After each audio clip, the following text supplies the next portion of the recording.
Alright everyone, I am back with a Helluva boss video.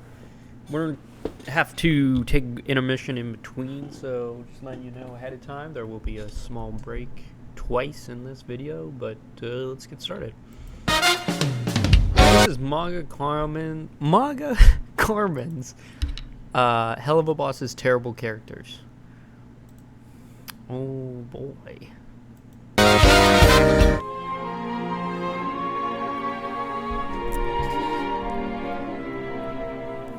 So this channel's been known to cover characters that I think are terrible, but when I use the word terrible, that doesn't automatically mean I think they're poorly written. Granted, some characters are poorly written in my opinion, but for the most part I'm talking about their characteristics. One of the flagship comparisons I made on this channel, which people still question as to why I compared the two, was Chloe Price and Travis Touchdown. The two aren't one-for-one characters, but that misses the point of the comparison. In my eyes, they're both terrible characters, i.e. how they're designed to be unlikable, but both have countless people that like them as characters despite their negative traits. I obviously have my preferences if you've been on this channel before, but I bring this up to talk about just because a character is terrible or does terrible things doesn't mean that they're a bad character, at least in my eyes. Rather, it falls into the writing to see if I like or dislike a character as well as their actions, which leads us to today's subject. Recently, Helluva Boss Season 2 dropped, and while I have my own issues with the series, both from a writing and technical standpoint, I still maintain it's an entertaining and good series. The amount of people needed to create the series, as well as how it's able to fight against YouTube. There is, as of recording this, there's 2 episodes I haven't watched yet, 8 and 9. And I would say it's a pretty good series. I like Season 2 quite a lot. YouTube's algorithm is something that's important to point out. VivziePop has talent, and that is to be applauded. Of course, the creator isn't perfect, and has a lot of controversies to her name. Granted, this isn't the video to talk about that. I'm just bringing this up so you guys know that I'm aware of this stuff. But we're focusing on the show and a character in particular. Luna. So let's start off with a question. Who is Luna? Also, I'm not gonna... I believe I've said this before, but I don't think Luna has that much going on for her in the show, at least not yet. Other than like the one episode. Hold your hand on Helluva Boss. The series is free to watch on YouTube. Every episode is out and about. You have no reason not to watch it unless you don't like this stuff. Okay, let's go. Wow, I feel so loved here. Alright.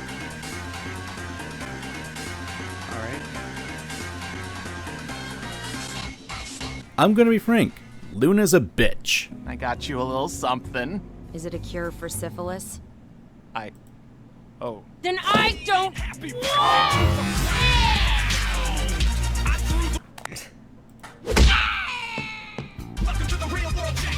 Of course, if you're familiar with the series, you don't need me to tell you that. She's loud, she's annoying, and much like a lot of terrible people, she's a snob at times. So, here's a question. Yeah, but she's young. Why do people like her? She's young. She is given that she's, what, 17, 18 years old or something? She gets an excuse for acting this way. She's in the goth phase, as it were. Or the, you know, it's just a period in their life type of thing. So you could say it's fine. Come on. You know why. You know the kind of freaks up there who... Longcomer drew this a few years back. He knows why people like Luna.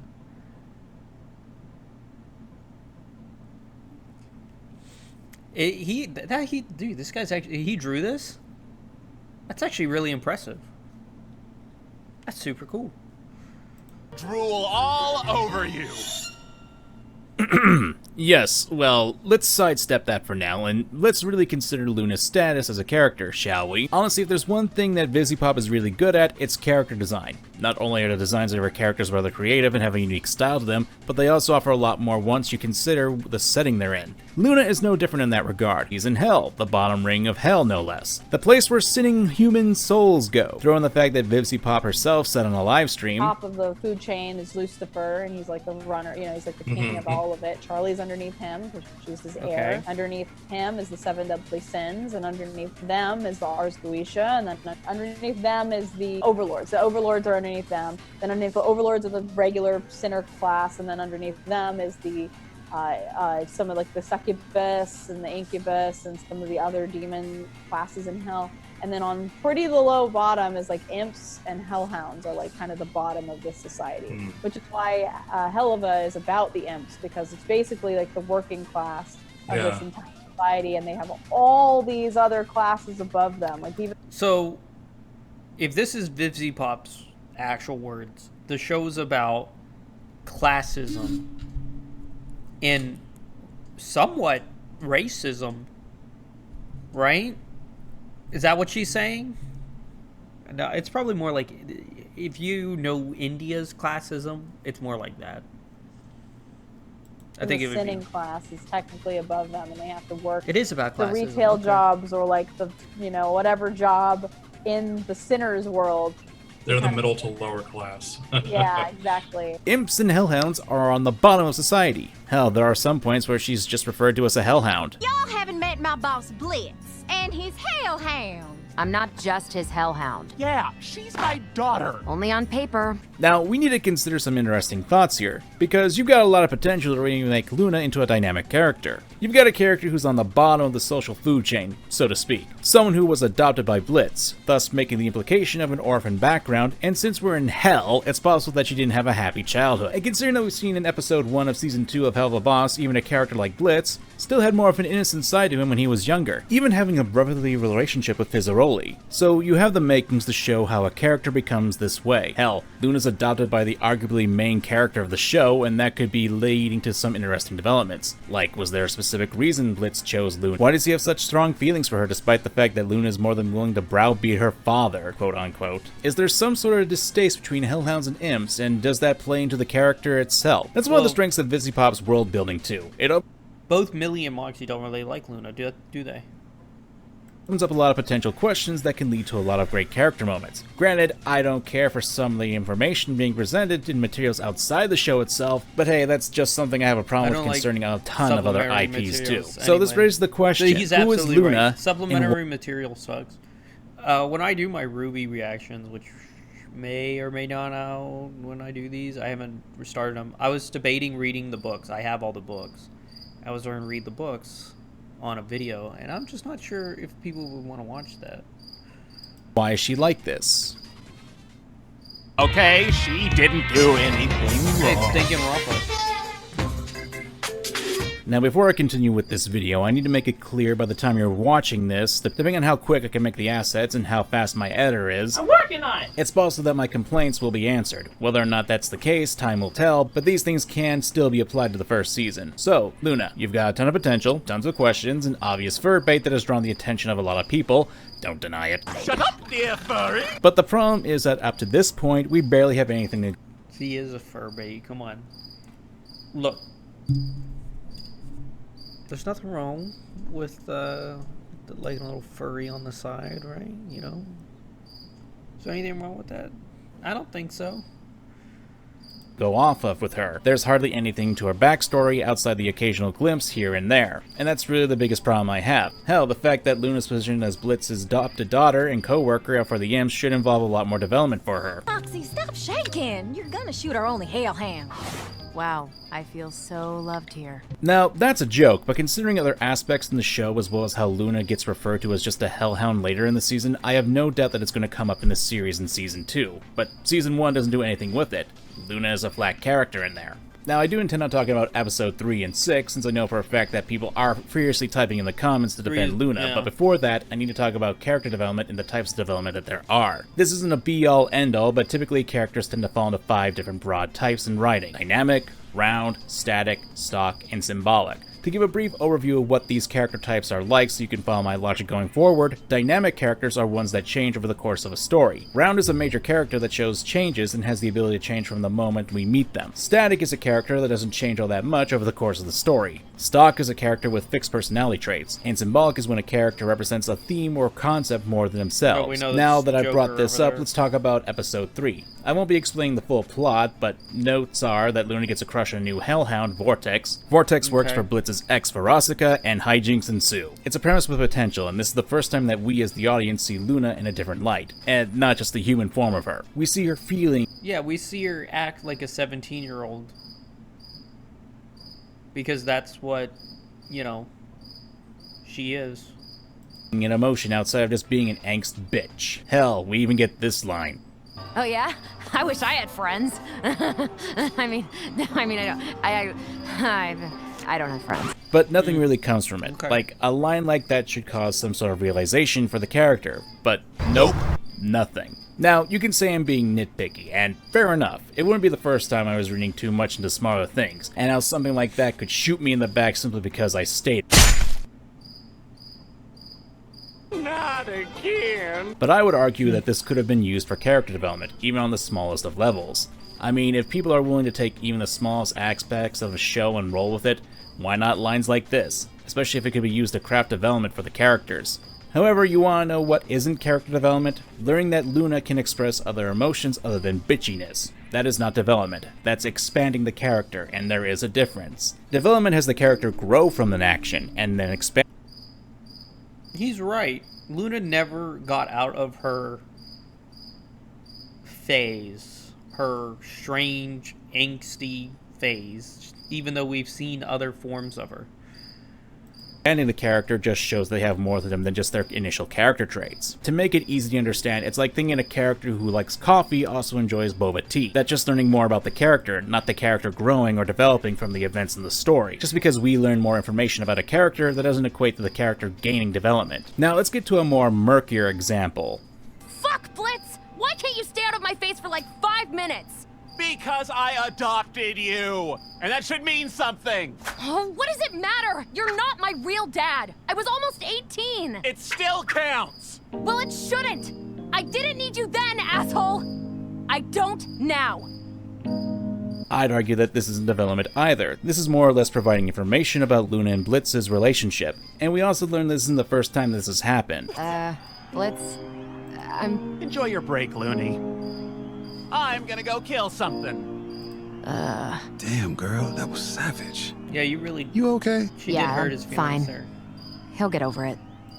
Her saying that he'll get over it is still not a good excuse of her actions. He always does. Now, this can be argued to be development in the making since Luna is feeling negative emotions in how she treated Blitz, but considering he'll get over it, he always does, it makes... He's exactly right. That's what I was trying to make. That was the point I was trying to make. They didn't learn anything. She didn't learn anything from this outcome. So should we care? Makes it seem like this is something that has happened before, obviously by the wording, and something that Luna hasn't really grown from. Now, this is totally something that you consider to be based on interpretation, as I can see people saying that Luna did grow from this point. We've seen in preview of Season 2 that there seems to be more going on between the adopted father and daughter dynamic, but to me, we don't really see Luna change after this episode, at least not in a notable way. Now, a good counter-argument is in Episode 6, where she protects the Grim War and is willing to go Blitzkrieg mode to help protect Blitz. Then again, that's more in line for an episodic show. Most of the episodes are in a vacuum, at least until Season 1 finale and Season 2's opener. And while there is a plotline, I'd be arguing if it didn't feel like the characters didn't float around every once in a while and lack development. The show is about them going and killing people on Earth, and then getting paid for it, right? So I didn't expect much character development from anyone. That's why when I see Blitz and Stolas, which I hope he brings up in this video, I don't really enjoy it that much. It's not my cup of tea.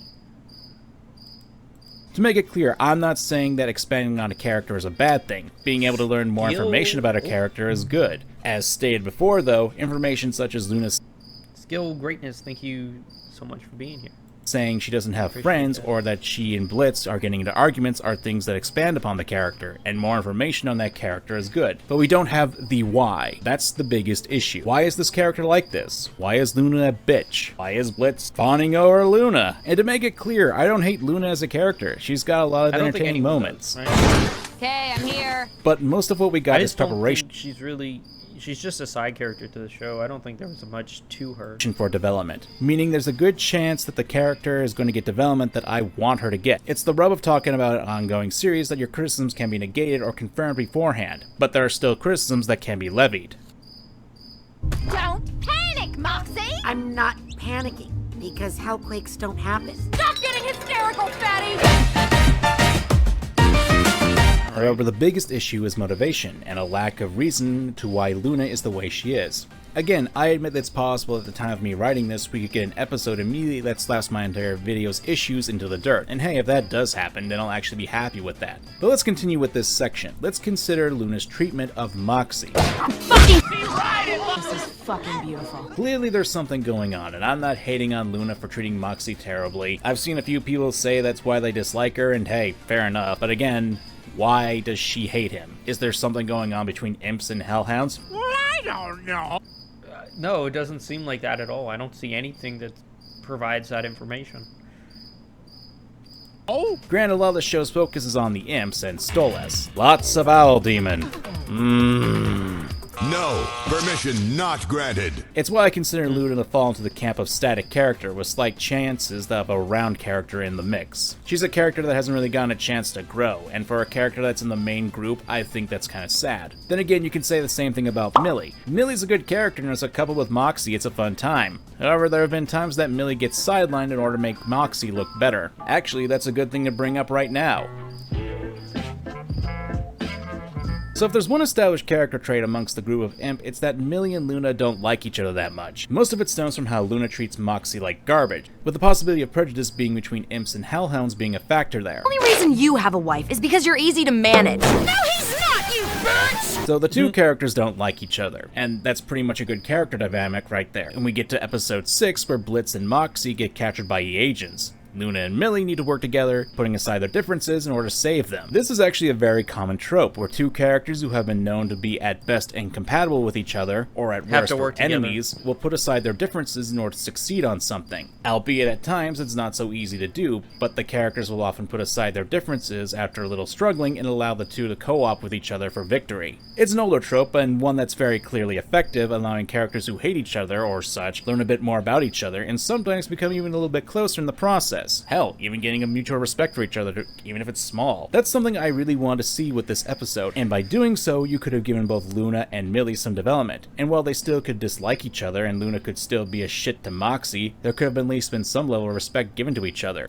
You're pretty agile for an old lady. I'm like 5 years older than you. Hell, for the show that 5 years older, okay, so she's like 17. Millie's what, 22? Represents relationships between characters. There really isn't maybe? one between the two of the female leads in the show. We barely get anything between the two, and we could have seen them struggle, learning more about each other and possibly get more insight into why they hate each other. Instead, most of the episode is just showing how badass the group is, with more character development given to Blitz and Moxie, which is fine, constant. But I still maintain it's a missed opportunity. Granted, what I'm saying here is basically nothing more than fluff, since to a lot of people, they just like Luna. Come on.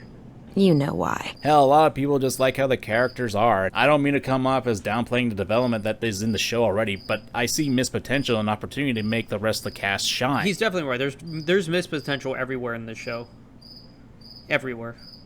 And hey, I like Luna too. I'd be lying if I said she was completely a flat character, because Luna isn't. Luna has a bit of characterization. If you take the pilot, for example, she's the one in contact with the client. She gets mad when she learns the imps have been going to the human world without disguises, and still follows Blitz's orders in episode 6 to prevent things from getting worse. And hey, Luna does come to help Blitz and Moxie when they're fighting Stryker. Kinda makes things worse, but hey, the fact she even showed up is amazing. Luna has potential, but at the moment, that's all it is. Potential. The biggest issues are her past as well as her lack of development. There's a lot of potential in both those to make Luna really into a stellar character outside her wicked design and overall bitchy attitude really that draws people to her. And maybe I'm jumping the gun a bit too soon, but hey, content is content.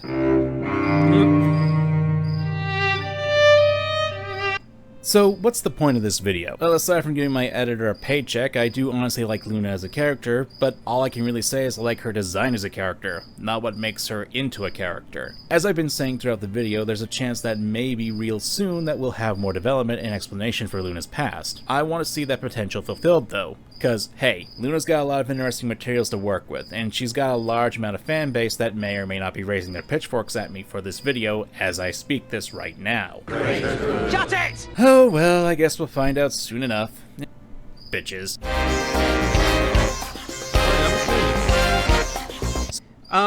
Few comments before we get to Millie.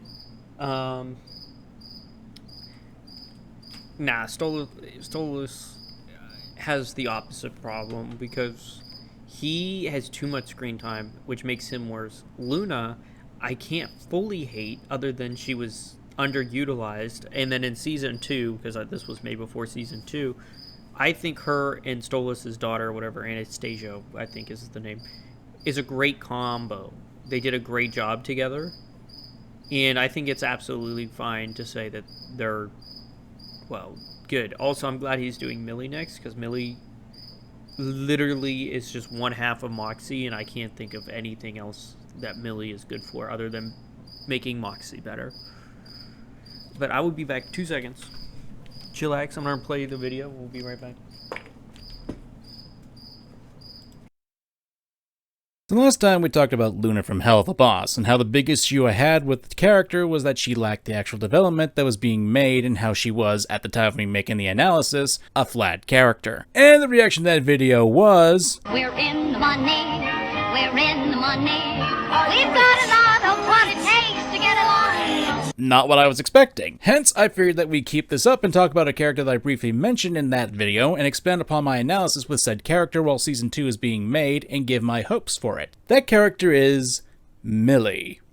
Honestly, Millie's development throughout the series so far is actually kind of worse than Luna's. At least Luna had an episode that was at least halfway on her as a character and as such, and planted the seeds of development. I can barely say the same about Millie. Also, before we get any further, there were a few people who wanted me to talk about Octavia, as well as the sneak peek that potentially has her and Luna interacting, because the fan base of the show apparently wants two goth girls hanging out. Can't say I don't blame them. Look, guys, I dig goth chicks too, but I can't really come up with anything worthwhile to talk about with Octavia until that episode comes out, because Octavia only really has one episode and a couple appearances afterwards. I can't really discuss too much on development until we see the character. Acting like a character. Way to go, Kamen, you tanked your watch time. Who are we talking about again? Oh yeah, Millie.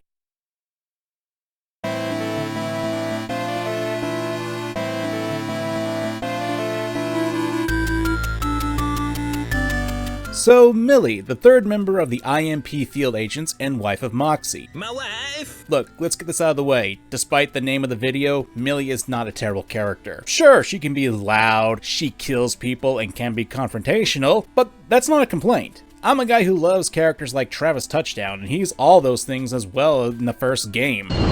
Fuckhead! Millie is almost a balanced character, really. While she has her serious side, she also has her kinder side too, and that's in regards to her husband, Moxie. The two are pretty cute with each other, and I'm pretty sure I'm not the only one who thinks that. Hell, the music video of the two of them has over 15 million views. People like their ships. Damn do they like their ships. Damn it. Now, there's nothing wrong with having a power couple in a show like this. Heck, it's actually a good thing when you think about it, since it has a lot of potential to have both characters stand out amongst the cast, and may even act as a parallel to other relationships that are shown throughout it. Wait, you? Yeah! Hell, you can even compare it to the other main relationship that I just made a crack about, and YouTube doesn't want me referencing for some damn reason because they keep demonetizing me for. But that doesn't happen in the show, at least not in Season 1. In fact, it's quite different really, where the relationship that they have is actually being shunned and ridiculed in the final episode of Season 1. I love you, I love you, I love you, I love you, I love you. You have a question, what is the streamer marker? What are you referring to? What are you talking about? I don't know what you mean by that.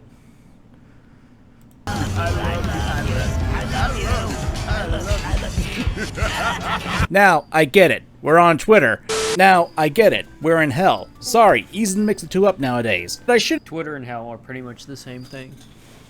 It's not even close. It's pretty much identical.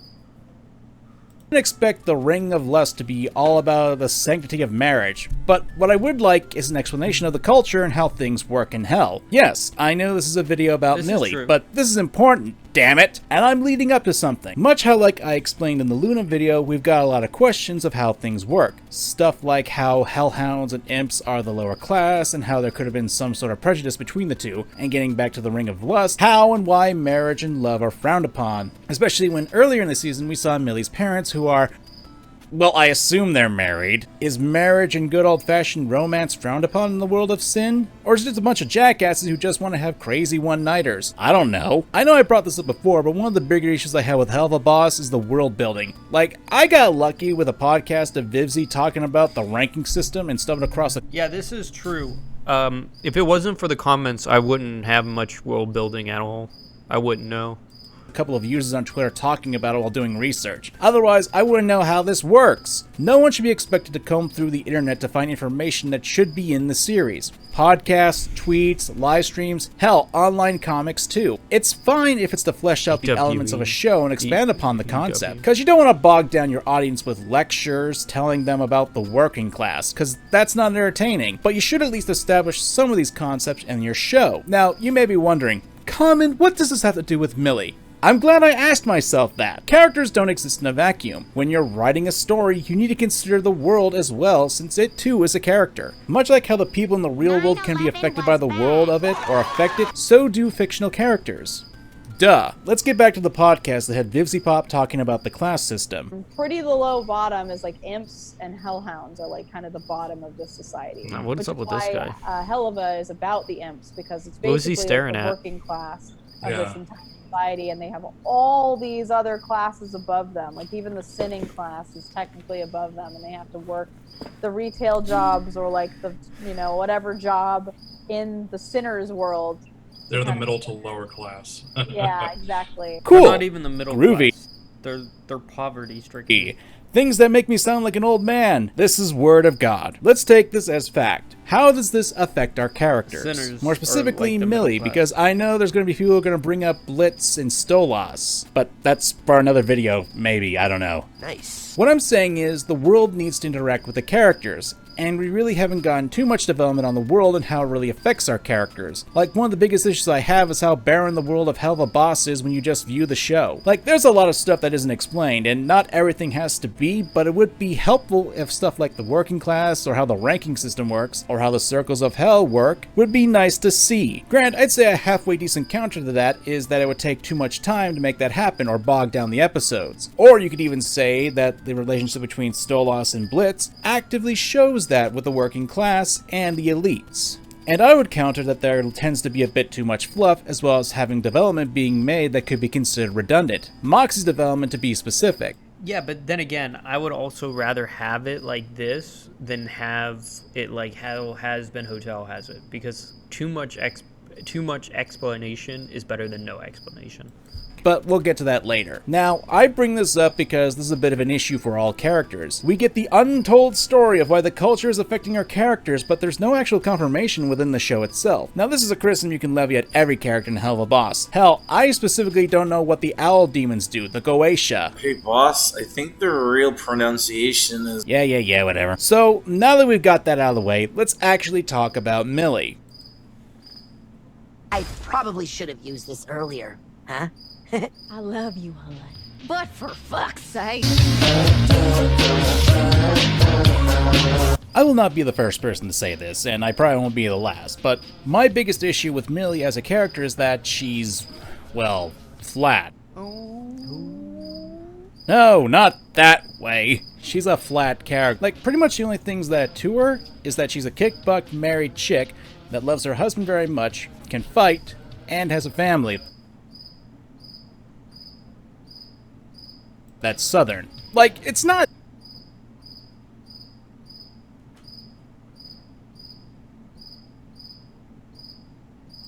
bad, but when you really think about it, there's nothing really there for development. But let me rephrase that. There hasn't been an episode dedicated to her to really flesh her out. And blah blah blah, people typing in the comments that saying, oh, season 2 can flesh her out. Yeah, but we're in the here and now, and this can still be applied to the first season's faults. Hell, a lot of what I say about Luna can also be applied to Millie's character too. What we've seen from the imps in the show, they ain't exactly the most upstanding citizens, yet Moxie and Millie tend to be a little bit better. Well, they aren't what I would call good, since they do kill people, but there's obviously a lot more positivity going on between the two.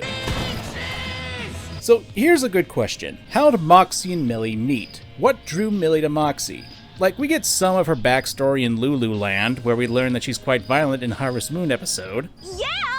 Wish I could play! Millie, you know you get too carried away. The last competition ended in 15 separate funerals. I'm aware, but I only caused 9 of them. How come Sally Mae still gets to compete? Your sister doesn't have a neighborhood head count. She so does. It doesn't count if they don't find the body.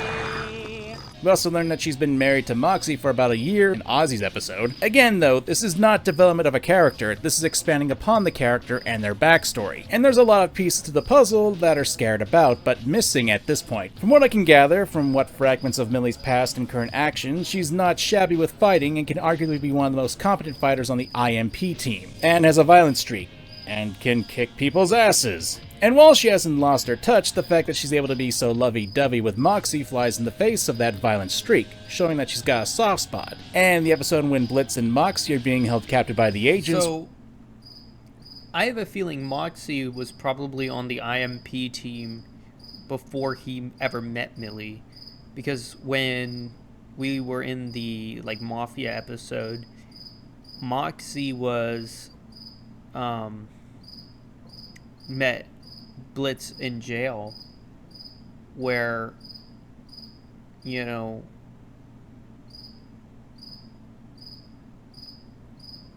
Millie wasn't really around yet. We see her being extremely violent and competent, as well as seeing her being sad. So there's material to work with here, but it's a bit murky at this point, and hasn't really been used at all in the first season. I'm not going to rehash my complaints with episode 6 like I did with my Luna video, which, if you want a refresher, chance to have Luna and Millie bounce off each other, argue, learn more about each other, and then develop a mutual respect, blah blah blah, show my video here. I will still maintain that it's a missed opportunity. But then we get to the bigger issue.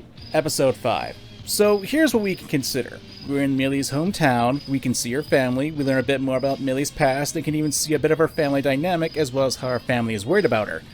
Oh, and we also get this. Pathetic.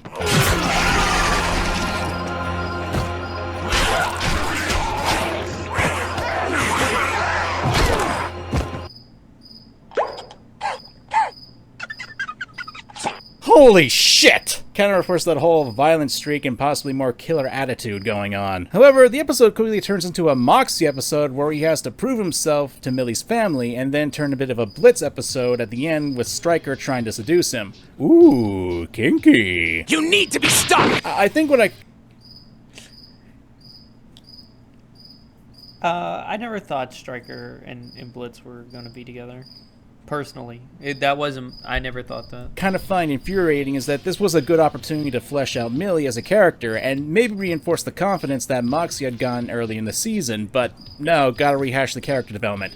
I know someone's gonna say that Moxie's original development was, you know, making sure he was capable of killing innocent people, but he really wasn't.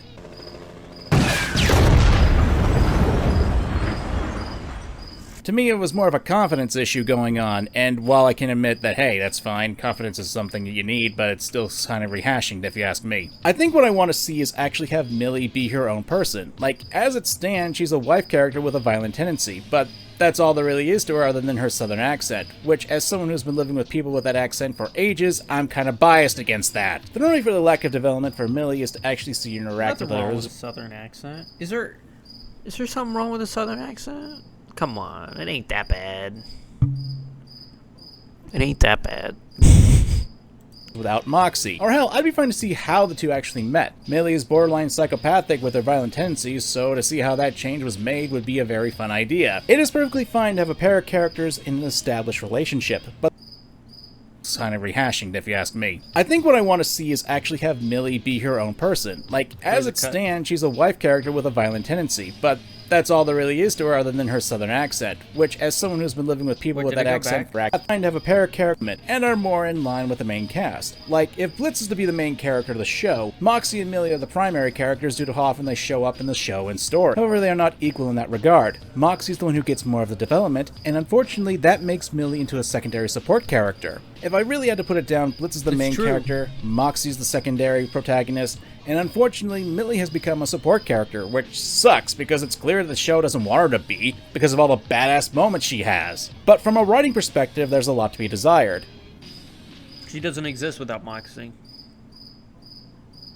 What was sex with her like? Billy! What? It's a pop star. You'd want to know what sex with Michael Crawford was like.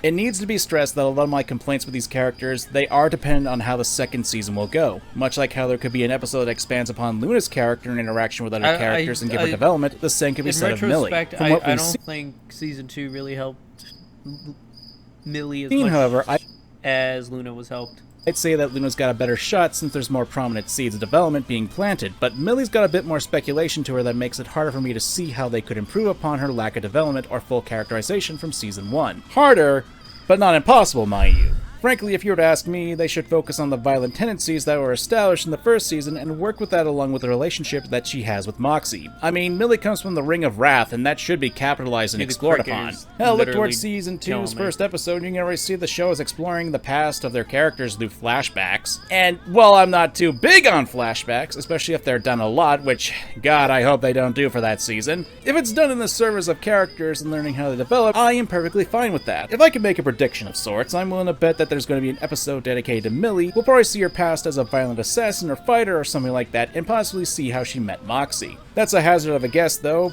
It's probably something that's got to do with killing, since Moxie said that's what he loves about her.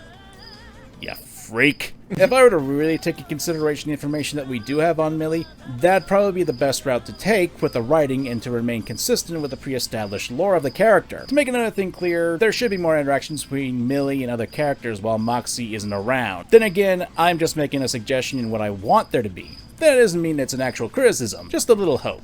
Again, my complaints with the Dorks episode kind of elicits that. If I wanted any information on Millie, like Hell's Bells was kind of good for Millie's character, but I would rather just see her get a episode where it was just about her feelings and being in IMP in general. What her thoughts are towards Blitz, what's her thoughts towards working there, her thoughts in Imp City. Millie should be her own character outside being a wife and an employee. She's probably the character with the third most screen time and voice lines in the show, so you should at the very least have more for the character and not rely too much on fluff and already established self-conscious issues of another character.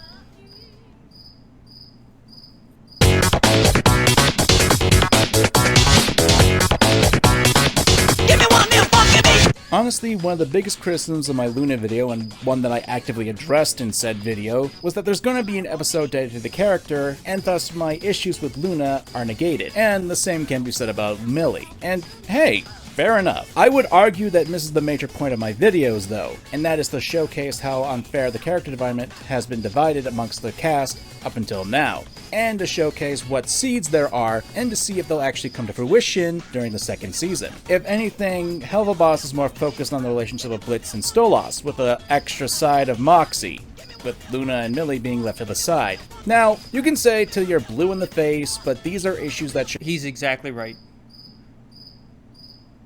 He's 100% accurate. Should be brought up and remembered if and when the payoff for this development is there, so we can see if it's possible, see if it's consistent. Then again, I'm not gonna say that if it doesn't, then hey, it's bad. Who knows? You don't have to do what I say. I'm just a critic online who just likes sharing his opinion. Nothing I say is fact. I will say in the case of Millie, I believe that it was a bad thing not to give her any actual development in the first season. There were a lot of good opportunities for that. Of course, there's one thing I can really say that stems from a lot of issues with the show, and it's apparently one of the best things that people enjoy about said show. But if you guys want me to talk about that, then hey, let me know. How? Well, if we can get over 5,000 likes and you guys type in Lululand in the comments, well, we'll see how well that goes for me. Until next time, I'm MangaKamen, and have a good day. That was pretty good. However, they are not equal in that regard. Moxie is the one who gets most of the development between the two, and unfortunately, Millie makes more. It's fine to have a pair of characters that and are. This is why I don't edit my videos. All mistakes are left in. The only way I edit my videos are for effects, blurring, or cuts. But I do not take mistakes out of my videos because they're funny. An established marriage, but the problem is that Moxie and Millie don't have it of equal development. It is fine to have a pair of characters. Millie put a blue. All right. Well, I'm not looking forward to making this video, but here we go. How many people are gonna hate you for this one? Oh.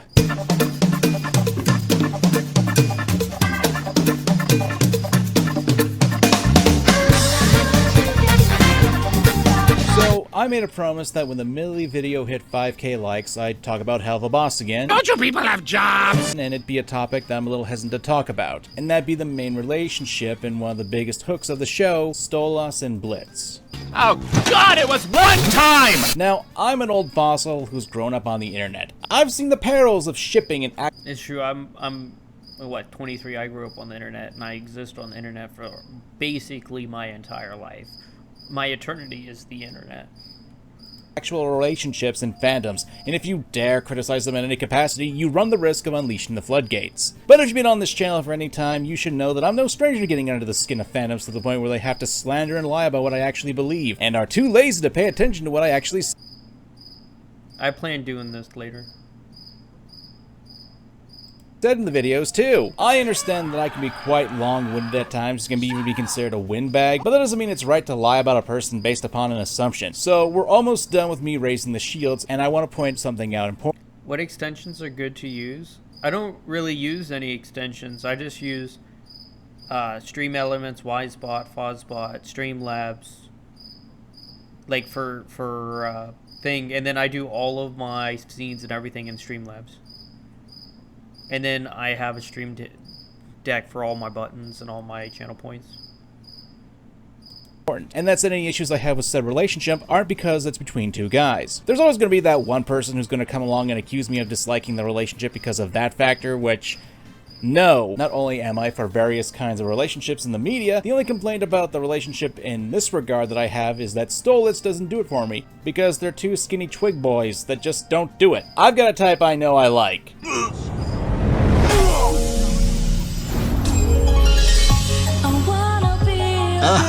Oh God! I love Yakuza so much.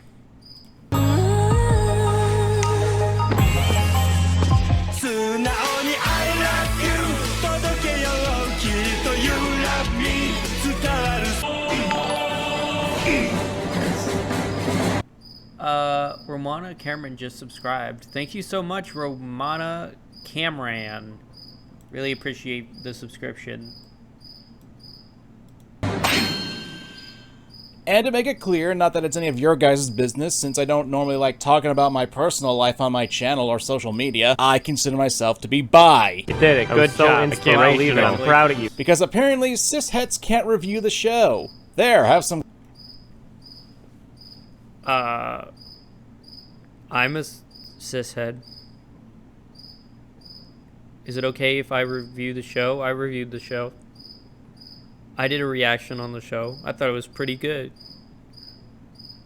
Is my opinion invalid now?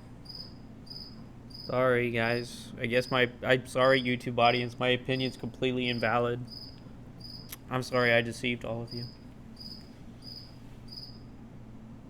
Common lore. Now let's get to the actual video. Oh, shit! Sorry, I fucked your husband. Hey, boys and girls, it's that time where Common has to do some explaining. Yippee! Talking about terrible characters on my channel has become a bit of a staple, especially in recent years, and for good reason. I believe that terrible characters can be a bit of a touchy subject, and like how some of them can be very entertaining, and others can make me lose my lunch over them. After some thought, I think it really comes down to what the story is trying to do with the characters that really makes me think whether or not a terrible character is a badly written character. There's also the fact of context of the story as well. Take, for example, a character like, say... Senator Stephen Armstrong from Metal Gear Rising, who's clearly a terrible person with warped goals and is all for scooping kids' brains out and putting them in a cybernetic body. I mean, that's clearly a terrible person, and yet a lot of people, myself included, like him. As a boss, as a villain, as a character, and honestly... He did make a very good villain. He's not wrong. It's because of moments like this.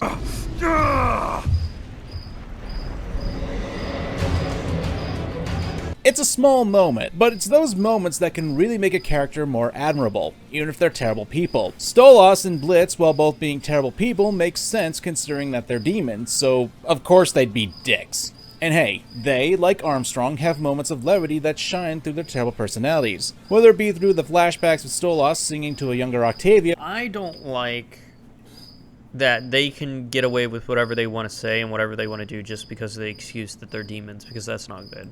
Or Blitz being, well, not a jackass. There are moments that show that these characters are, for lack of a better term, human. Yes, they are extremely flawed. Yes, they do terrible things, but that doesn't mean that a character can't be liked in that regard. I will say, though, the show does make things a little hard for me to actually like these two as characters on their own. I get it. Stolas is a sexy, tall owl man who wants to suck imp cock. But when we got to the second episode, there was just something off that rubbed me the wrong way that I couldn't really put in words at the time when I made my review of it. And now that I've managed to flex my mime muscles a little bit here and there, I figured I'd give a crack as to what I mean. Yes, the flashback to Stolas singing to Octavia is a beautiful scene. I'm not going to argue that, but what I will argue is that the next portions of the episode really undercut it to me, especially when you consider the reason for the episode is for Stolas to make up to his daughter. And if you're not familiar, this is due to the fallout that Stolas cheated on his wife Stella with Blitz.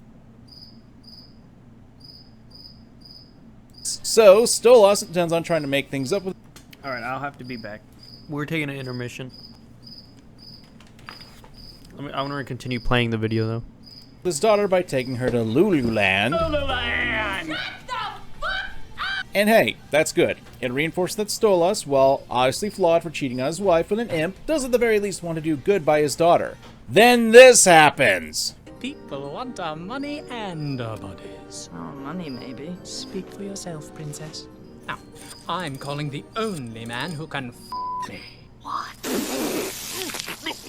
Yeah, Stolas hires the same guy who he boned and cheated with to be their bodyguard. And when in the park, flirts with Blitz right in front of Octavia. And to be fair, the show does call out this behavior, but it still left a very bad taste in my mouth. And while Stolas stumbling over to find the right words to comfort his daughter is a heartwarming scene, it doesn't really address the cheating aspect and the fact that he has flirting with the person who caused the distress in the first place in front of his daughter. It doesn't address the fear and anxiety of losing your home and parents can really do, and how the father's actions can really affect the child. There's elements of levity that can really help with understanding a character, especially one who does terrible things, but at the same time, there shouldn't be kneecapping like this that undercuts the likability factor. I can understand that Stolas wouldn't have the right words to talk about this sort of thing with his daughter. That's perfectly fine. Of course, there are other interpretations to consider, such as Stolas knowing what he did was wrong and just couldn't find a way to justify it to his daughter. But bringing the guy who you banged and flirting with him during your time when you're trying to make things up with your daughter, I'm sorry, that either tarnishes the aspect of Stolas trying to be a good father, or makes him out to be an idiot who can't read social cues, or changes to make sure his daughter is comfortable. And Blitz? Ugh. Well, this is probably going to get me shot in an alleyway, but I am not the biggest fan of Blitz. I honestly think he's got a few too many dislikable traits for me to personally like him. I understand there's a good number of people who do like him though. Blitz is a very complex character with a rough exterior to him. He's immature, he's a homewrecker, he's a thief, pretty much stalks employees. Like, there's a lot to dislike about Blitz to the point where I saw his breakdown at the end of the season. I really didn't feel for his emotional breakdown. Either that or I've been broken down so much that I've become an emotionless machine. Now, I need to qualify that this is just my opinion on the character, and I'm not saying I don't understand why people don't like the guy. Blitz honestly has some of the better jokes throughout the series, and there are times where he genuinely does show care and respect to his friends and employees. Then there's the scene where we see Blitz's exes, which were slowly being confirmed that Blitz sabotaged the relationships, whether for selfish reasons or for the fear of being rejected. He leaves before people can leave him. That's the rut with these kinds of characters though, and sometimes that our own personal tastes and experiences can shape our tolerance for this type of character. And I'm not gonna lie, I obviously have a bias here. I'm sure that people are gonna bring up my previous Armstrong comparison, and I do want to explain why I think a character who does cause World War III is a bit more likable than an imp who kills people and, well... Sorry, I fucked your husband! And that's mainly because Armstrong is a villain, and an antagonist, and not the main character like how Blitz is. It's a small difference, but one that I feel makes a world of difference to me. Plus, you do actually get to kill Armstrong in the end, so his bad actions do come back to punish him. Meanwhile for Blitz, well, he does get karmic retribution at the end of the season, but it's more or less framed in a sympathetic manner, which I've already said is not something that I felt sympathy for. Now, obviously, I'm speaking just for myself, which this has been an opinion piece the entire time, don't get that wrong. I don't know what you're expecting since a lot of this is up to interpretation, and aside from stating what actually happens in the show, that's going to be an opinion. So let's get this out of the way. If you enjoy Blitz as a character, that's perfectly fine. No shame to you, but realize not everyone shares the same taste. Still, I go through this as we discuss these two characters going forward with their relationship. I felt it should be stated how I personally feel about the characters so you guys can see how I view them in a condensed manner. I also want to let you know that I don't view my opinion as the objective truth as much as I would like that to be the arbiter of truth. That ain't gonna happen anytime soon. I'm a flawed guy. I know it, you know it, everyone who dislikes this video knows it, everyone does. And with that, let's get to the next part. Octavia's with her mother this weekend, so we could... I'm not fucking you tonight, okay? I'm really not in the mood, Stolas.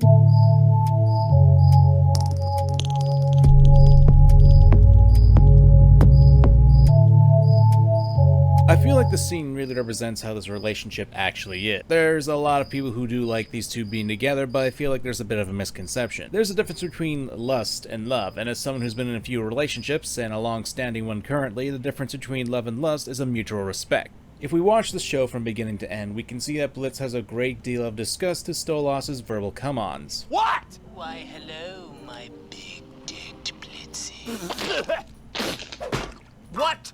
Fuck! Dad! Language, everyone! And over the course of the series, we see Blitz slowly becoming more desensitized to the solicitations, but there's still a very big power imbalance. Obviously, to me, it's one of the themes of the show, or at least attempts to show how the working class is ruled by the upper crust. It's obvious that Stolas has the power in the relationship. Aside from him being a literal hellspawn that can warp into a monstrous form, I mean. Obviously, there's a reason for the power imbalance. Hell, if it wasn't for Stolas' book that Blitz stole, he wouldn't be able to run his business or provide for his employees or his daughter. Therefore, there's this swinging axe that is slowly coming closer and closer to the back of Blitz's neck, and at any moment, the book could be taken away.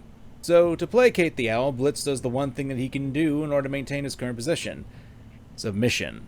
And this behavior also bleeds into the other bonds that Blitz has, like how he has clear envy for Moxie and Millie's relationship. Are you fucking filming us right now? I mean, it's really pushed to a very uncomfortable level where we see... Blitz, you're such a good boss. Yeah, I really want you, sir. Me too. Let's three-way. Yeah. Or how he has a tendency to overprotect Luna and thus preventing her from making any relationships outside of work. Like, we've got this line, remember? Oh yeah? I wish I had friends. I mean,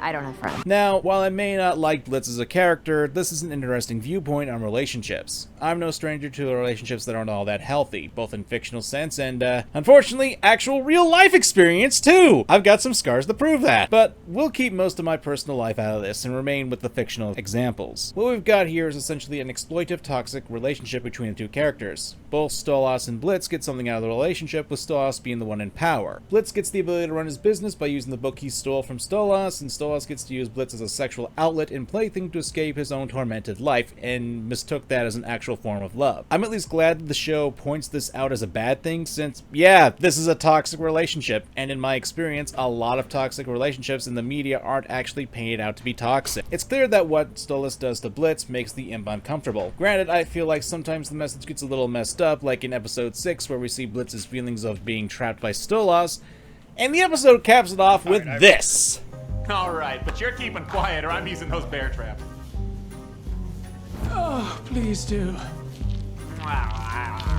Viv, I think you're sending me mixed messages here. Now, I'm no guru of love here, baby, but this to me is sending up a few different signals. Like, it's fine if you guys are into this sort of thing, but this is a toxic relationship, and even the show acknowledges it in its imagery, and even in the final episode of season 1 addresses it. Stolas, don't act like what we have is anything but you wanting me to fuck you, okay? You make that really clear all the time. But I can't do it tonight, okay?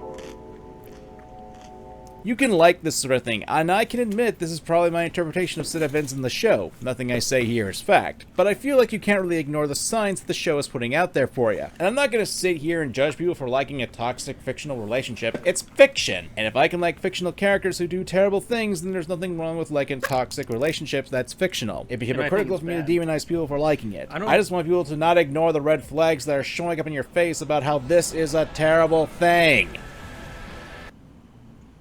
You ready, Bozo? Born ready. Are they gonna Fizzarolli and Blitz next?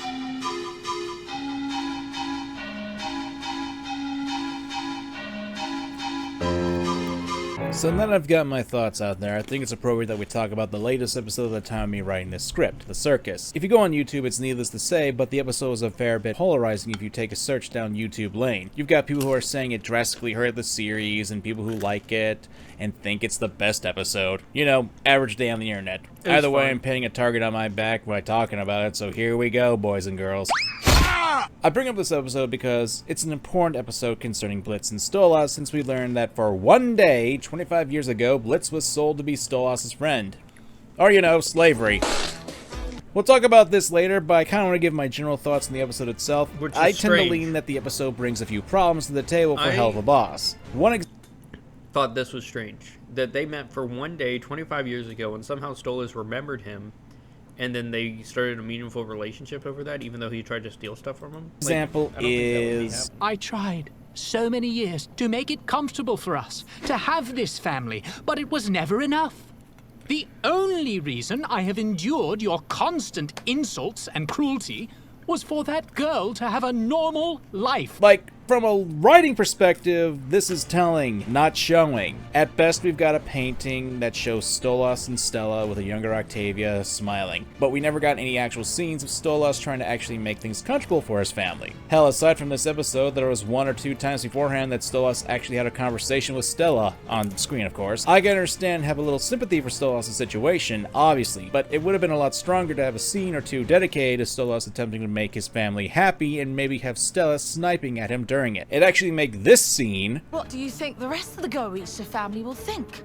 And Drelf I don't care what your arrogant brother thinks. And the only thing the Goetia family wanted from our marriage is already 17, so it's over. I'm done. A hell of a lot stronger, in my opinion. I know that a lot of people at this point will dismiss my criticisms as it's a comedy show, don't take it too seriously. And to that end, I'd like to retort that the show covers a lot of heavy themes. Toxic relationships, isolation, abuse, murder, self-confidence, yada yada yada. And even if it's still a comedy at heart, the show still has its moments of seriousness. The scene I just referenced is one of them. I feel like I need to explain that shrugging off criticisms from a comedy is not exactly a good defense. Just because something is a comedy, that doesn't suddenly mean it's not above criticism. Because comedy, much like serious writing, it can have its flaws. And if it's trying to teach you something, or it's trying to let you learn a moral standard, then yeah, you have every right to criticize something. In addition, comedic writing actually requires more attention to detail because if done wrong, a joke can be greatly mistranslated and be taken seriously, and thus provide a meaning that you didn't mean to when you made it. So just saying it's a comedy, don't take it seriously, actively hurts the serious scenes in the show, because you're telling me that those scenes should not be taken seriously despite everything else in the show telling me otherwise. Getting back to the main point of this segment, there's a bit of an issue that I have that really leaves a bit of a nasty taste in my mouth. Like, we've established throughout the series and in this video that Stolas has the power in this relationship between him and Blitz. He used Blitz as a pleasure toy, and it's called out. Stolas, don't act like what we have is anything but you wanting me to fuck you, okay? You make that really... I think Disney uses Helluva Boss as a practicing tool to write Hazbin Hotel. And to get all of the things she could not write out into this show, and to see if people would enjoy it. Be clear all the time. But I can't do it tonight, okay?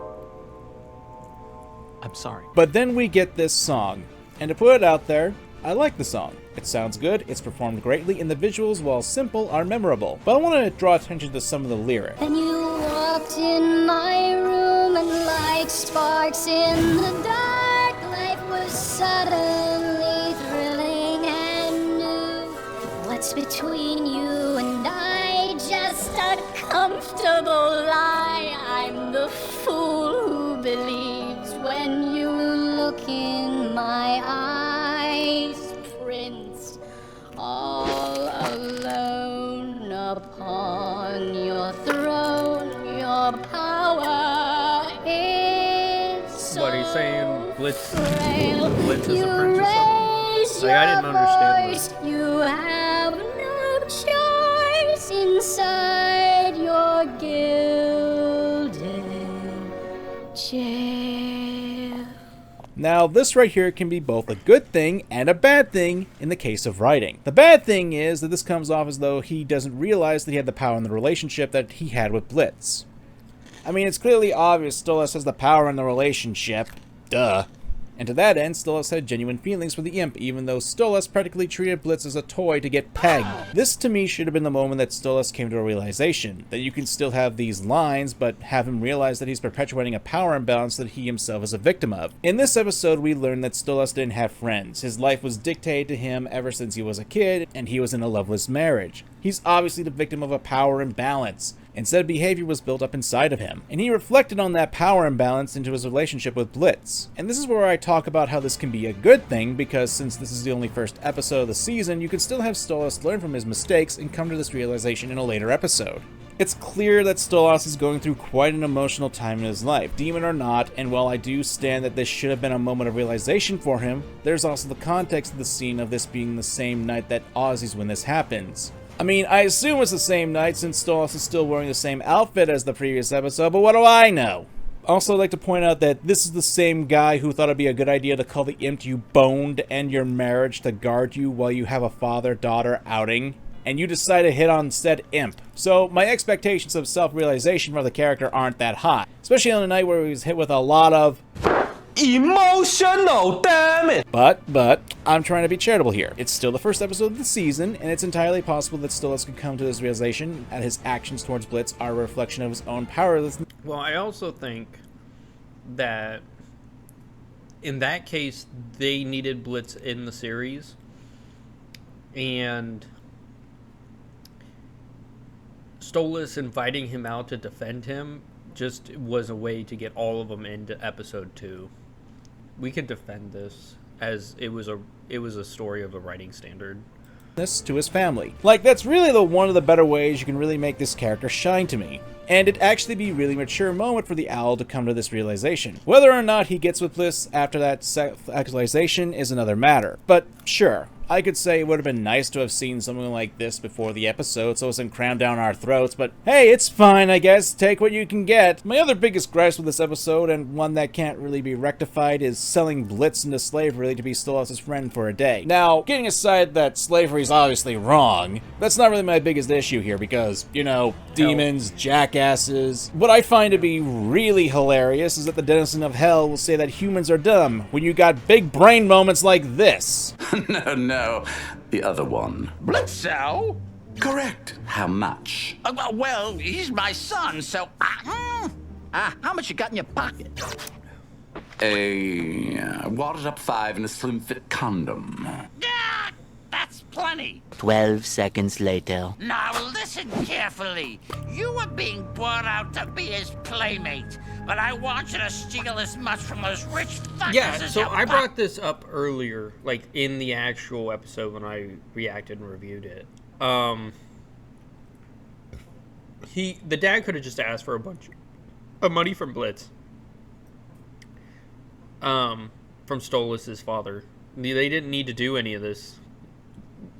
This man is making an absolutely fantastic argument because it doesn't make any sense why he would let $5 go and then ask Blitz to steal. Possibly can. You could have asked renting him out and not have to worry about an owl demon catching your son and not getting anything out of that. Smooth.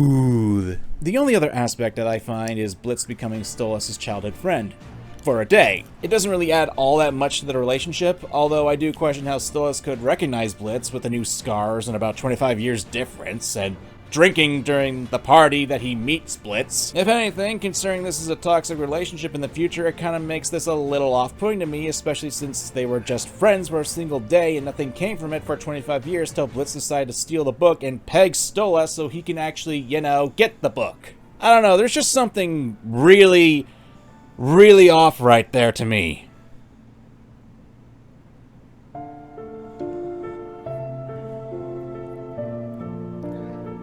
I think I want to cap this video off by saying that if you like the ship, it's perfectly fine. There's nothing wrong with liking fiction like this. I mean, people like video games that are filled with violence, horror games that are filled with terrible imagery and situations, and the same can be said about relationships like these.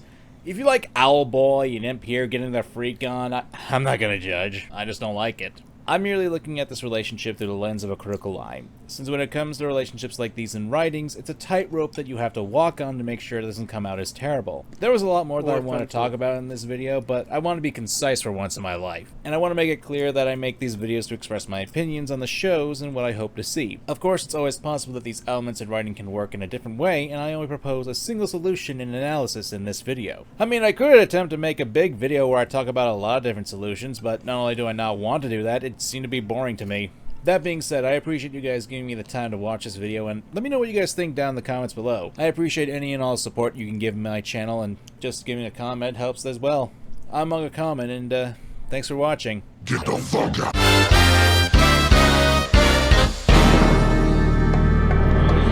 Okay, here we go.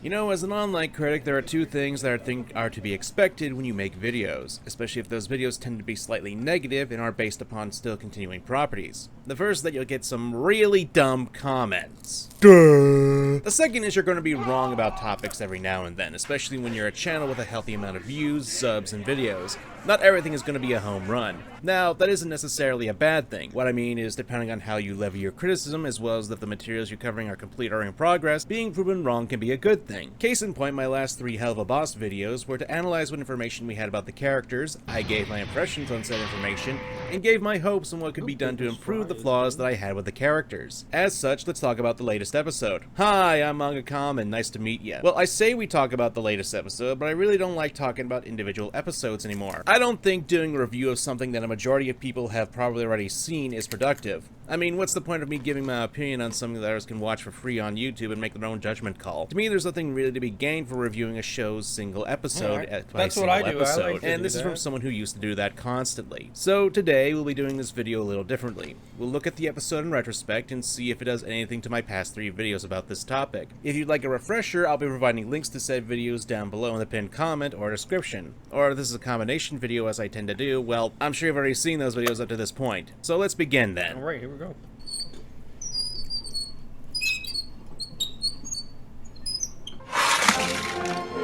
Allow me to say this in the most eloquent way possible. Really didn't change at all, right? Nothing. Absolutely nothing. This episode doesn't do anything to my complaints and issues with Millie as a character. At best, we mostly get her as a straight man. And, that's a comedy term for those who don't know it. It's basically where the character is to remain composed and has to deal with the comedy partner's eccentricities. In this case, Moxie, who has an obsession with art. At this point, I don't have any reason to retract any of my criticisms of Millie as a character. At best, we get a lovey-dovey scene of her and Moxie singing, but I already knew the two loved each other very much and could be a cute couple. Like, give me some new information. Moxie got more information about the character since he seems to be a man who enjoys supporting artists, which, as an artist myself, I can totally appreciate, but as a critic, I find this to be vapid and, you know, kinda dumb. Whatever, man. Get the fuck out of here. You're cramping my business. But hey, whatever. Next!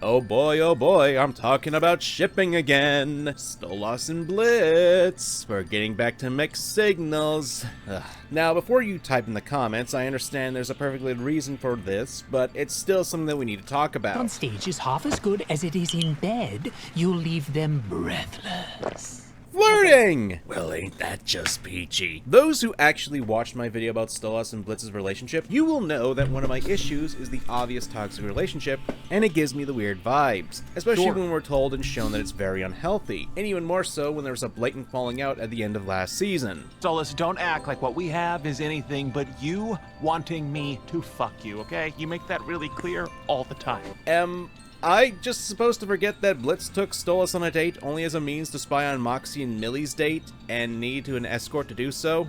Am I supposed to forget the episode before this one where Stolas was making that song expressing his emotions on how his love was a sham? Yes. There's no awkwardness between the two characters, there's no tension, and it really comes off as jarring that the two are still being flirty between the two of them. Now, obviously, I know what your people are typing in the comments down below, which is weird because I haven't written this part of the script yet. You're gonna tell me, well, we're still waiting on part 2 of the season 1 finale. And that's all fine and dandy, and I understand that there's a reason for that. Bullshit copyright. But as a critic, and part 2 of the season 1 finale had nothing to do with this, so that didn't even help. And someone who's watching this show, it's a bit of a big deal that there's a blatant missing part of the story, so I can't just assume whatever happens in that episode that we're missing will be adequate enough to elicit behavior between the two. However, by that same token, I can't assume what's in it will not be good enough either. As a critic, I can't form an opinion on things that I haven't seen or played or whatever, so until this episode comes out, I can only judge the material I'm presented with. That's also a double-edged sword with materials that are still in development, because while we can't say this is done well or not, I am allowed to critique whatever information I have access to via the show. As it stands, without the show is being presented, there is no explanation as to why these two are essentially back to where they were before. I can only speculate that the two hash things out in some way, and that unfortunately...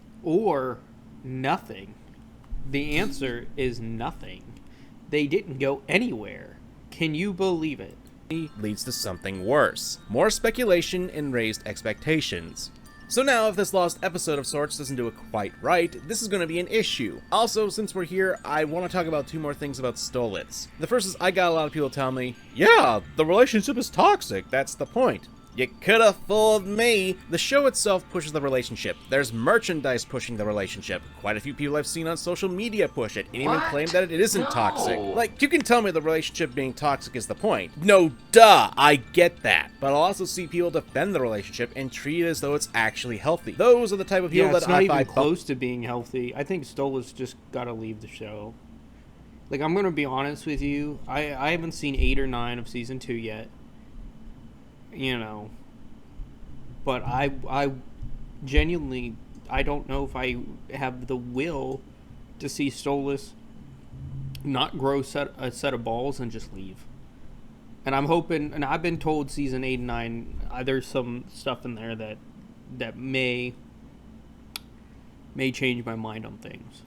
Into a dark alley, I'm running away! And this episode still pushes the relationship, so again, that missing episode better be so damn good it actually provides an antidote to this toxic status. It's not impossible for the two to fix the relationship or remove the toxic status element from it, but it's going to be a tall order. The second thing is, well, honestly, I feel kind of a little cheated here. We got this nice thumbnail of Octavia and Luna, and yet they only get like 2 minutes of interaction. Most of the episode is focused on the ship between Stolas and Blitz. Which, hey, if you like, more power to ya. But I wish we had more interaction between Luna and Octavia, especially since we had this gorgeous thumbnail artwork. Of course, I do have more of a substantive reason as to why I'm not too keen on this focus on Stolitz. Then again, I'm also not a fan of twig boy relationships, so sue me, I guess. Like, throughout the entirety of the first season till episode 7, the relationship was more of a sexual one and didn't connect with me. Again, I'm sure there'll be some sort of an attempt in the missing episode, but this leads up to a lot of expectations that could have been tied together.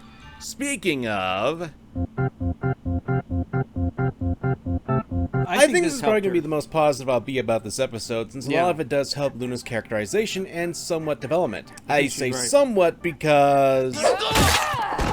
But that's for another point. Yeah, in this I didn't like episode, that either. we get a small sneak peek into Luna's past where Blitz adopts her. Obviously, this is a look into the terrible housing for young hellhounds where kennels are essentially prisons. I can appreciate the peek into Luna's past, as it gives us a look into Blitz and Luna's father-daughter relationship. And I ain't gonna lie, it did tug on my heartstrings a bit, but what does this make me want to do? It wants me to see more into Luna's past, like why was she even in the kennel in the first place? Was she there since she was a pup? Was she abandoned by her parents? Lots of questions, and it's fine to raise questions as it instills intrigue in the viewers, but my hope is that we at least get some semblance of these answers in the future. I will say this scene does make this one... Oh, I'm so sorry. I'll never replace you no matter what you... a lot more bitter. Like, we've got this flashback where we see Luna on the verge of breaking down and being forced to live in a cage, and Blitz saves her from that. Then we get a heartfelt speech about how fathers screw up but still love their kids, and then Luna kicks Blitz in the groin. I get it's a joke, but even as a joke, it really comes off as jarring in a bad way. Like, I'm the first to laugh at jokes like these. And I'm not taking the jokes seriously, but as I've said numerous times, jokes aren't above criticism, as well as the placement of them. Like, you've got... He's absolutely right. Jokes are like, they're not above anything. Just because something's a joke doesn't mean it can't be taken and abused by something. You know, it can be taken the wrong way and then you're hurting real bad. Luna explained to Octavia that you should cut your father some slack. Then... just leaves a sour taste in the mouth. And a joke like this can work, don't get me wrong, but it's the timing that makes it not really work for me, as well as how cruel it is. Awaken to a world of wonder in Final Fantasy XIV Online. I'm not saying you need to have Luna accept Blitz's embrace, but having Luna sidestep the hug and Blitz crash into something like a street lamp or a sign would have had the joke work and not have Luna look like a crazy bitch. That's because it'd be more passive, showing that while Luna still has distance, she isn't going to try to actively hurt Blitz. You know, the guy that got her out of prison. And I get it, demons. But there's just so much that excuse can be used, especially when you're showing that these demons have much more humanistic traits to them, such as empathy and caring Especially for others. if they're locking other Which is demons why up we in- should probably in talk about the jails. conversation between Luna and Octavia. Now, in a vacuum, I really like this conversation. I'm a huge sucker for things involving fathers. This sort of thing does hit a lot of key notes for a father who screwed up royally. Fathers tend to be viewed in a more positive light in families, as they're typically seen as the protectors, the provider, and the heads of the households in a traditional sense. So, when they screw up, they can be seen as tarnished. The conversation that Luna gives is a good reminder that fathers are human too, and as such, they'll screw up from time to time. Like, I've seen a couple complaints that Way Luna more doesn't know often Stolas than enough the or has the mother would details of ever Octavia's screw up, situation, usually. and to me, that's an understandable complaint. But sometimes advice like this can work well, regardless if you know the person well enough or not. Kind words can have an impact on someone regardless of context, especially when it's the less of, people aren't perfect, even people you love. They'll make mistakes, and sometimes you need to accept that. I will say this conversation, when thrown together with what we've seen with Stolas, it really rubs me the wrong way, and I've seen said online that it seems like the plot is doing what it can to give him a pass for being a bad father. Now, we really haven't had that many scenes with Stolas even trying to make things up for Octavia, who is kind of a victim in all this. Saying that Stolas is trying falls a little flat because we only got one example of Stolas trying to make things easier for Octavia during the divorce. And even then, he couldn't help himself but hit on the one guy he cheated on Stella with during that time. I guess what I'm saying is, if you want me to take what Luna says saying a bit more seriously as a whole, I would have liked there to be more context given. Like, Luna doesn't really know Stolas. The most that the show gives us is that she knows that her adoptive dad is being pegged by an owl demon. There's only one other one scene in the entire show with the characters in the same room other than this episode. Hell, if you want my opinion, which, well, you're watching a video where I'm giving an opinion, you wouldn't be watching at this point if you didn't care what I had to say, now did you? He's absolutely... oh, man. He's absolutely right. No one would be watching unless you wanted to hear his opinion. My humble opinion, I feel as though Luna should have found Octavia sooner in the episode, and have them basically trying to salvage some semblance of a good time. You can still have Blitz and Stolas' plotline, but you can also have Octavia and Luna meet up and actually establish a bond between the two. Maybe even have Luna at the start trying to get Octavia to come back to Stolas, but Octavia's being stubborn about wanting to see the stars. Hell, have the two complain about their fathers as they travel through LA, and that way Luna gets an idea of Stolas' character from Octavia's point of view, and Octavia can see that Luna understands where she's coming from with a terrible father. Then, when the two actually make it to the observatory, you can have that conversation where Luna tells Octavia that Stolas is trying. Granted, I'm not a writer on this show. I'm just a guy on it with a YouTube channel coming up with what I think could be a better piece of writing than this. And I'm sure there's some issues. I'm just giving my thoughts and opinions out there.